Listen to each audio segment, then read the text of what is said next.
Very briefly for us, a trough of low pressure has been slow moving over Fiji for the last 2 days.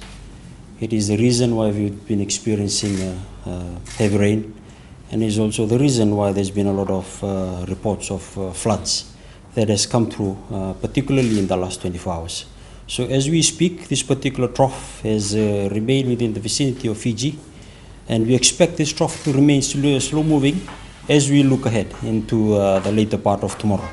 So from the later part of Saturday and into Sunday, we expect this trough to gradually move away.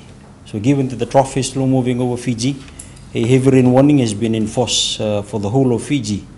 At the same time as well, a flood warning has been in force for the low-lying and coastal areas of Tabo Town and of Rakiraki.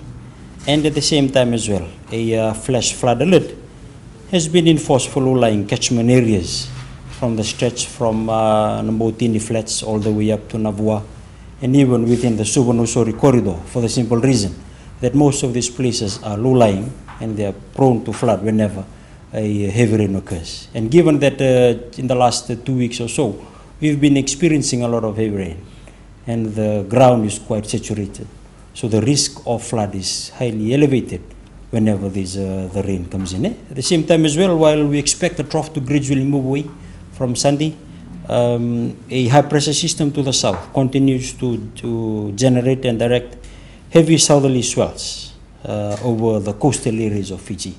Reports have also been coming in of the weather out there of the oceans. They've been reporting large waves within the maritime islands. It is because of the high pressure system that is to the south that is generating this. So not only that, but at the same time as well, there is a strong warning that we've also issued for our mariners out there.